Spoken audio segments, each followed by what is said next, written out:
মহিলাদের বন্ধ্যাত্বের কারণগুলি সাধারণত দেখা যায় এই যে আমরা যে মডেল দেখছি, এটা হচ্ছে মহিলা জননাঙ্গ। এর মধ্যে এটি হচ্ছে মাসিকের রাস্তা, এটি হচ্ছে জরায়ু। জরায়ুর ২ পাশে থাকে ডিম্বনালী এবং তার পাশে ফুলের পাপড়ির মতো যে অংশ এর এখানের সাথে লাগানো থাকে ২ টা ডিম্বাশয়।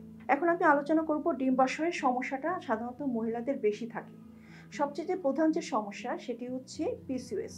পিসিওএস সমস্যাটা ডিম্বাশয়ের সমস্যার মধ্যে সবচেয়ে প্রধান কারণ এবং বন্ধ্যাত্বেরও প্রধান কারণ। এছাড়া থাকে ডিম্বাশয়ে যদি চকলেট সিস্ট থাকে, লুটিয়াল ফেস ডিফেক্ট থাকে, এছাড়া হরমোনাল অনেক কারণেও যদি ডিম না ফুটে তাহলে সাধারণত সন্তান হয় না। তারপরে আমরা আসি ডিম্বনালীর সমস্যা। ডিম্বনালীতে দেখা যায় কোনো কারণে যদি ব্লক থাকে, ব্লক অনেক কারণে হতে পারে।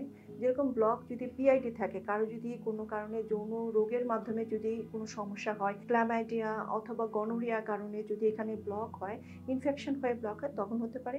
এছাড়া এন্ডোমেট্রিওসিসের জন্য ব্লক হতে পারে।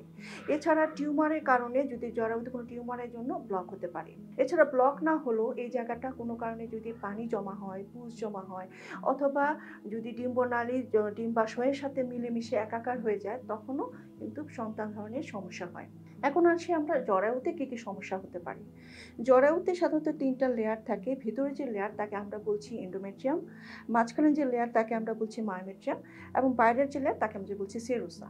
এখন মায়োমেট্রিয়ামের যে সমস্যা, মায়োমেট্রিয়ামে আমরা সাধারণত দেখে থাকি যে অ্যাডেনোমায়োসিস অথবা ফাইব্রয়েড হলে সন্তান ধারণের সমস্যা হয়। ফাইব্রয়েড যদি জরায়ুর ভেতরের লেয়ারটাকে যদি পুশ করে রাখে, ধাক্কা দিয়ে রাখে, তখন দেখা যায় সন্তান ধারণের সমস্যা হয়। এছাড়া জরায়ুর ভিতরে যে এন্ডোমেট্রিয়ামের বিভিন্ন কারণেও সমস্যা হয়। যেমন হচ্ছে এন্ডোমেট্রিয়াম যদি থিন থাকে অথবা এন্ডোমেট্রিয়ামে যদি পলিপ থাকে অথবা এন্ডোমেট্রিয়ামে যদি কোনো সেপ্টাম থাকে তাহলেও সন্তানের সমস্যা হয় সন্তান ধারণে।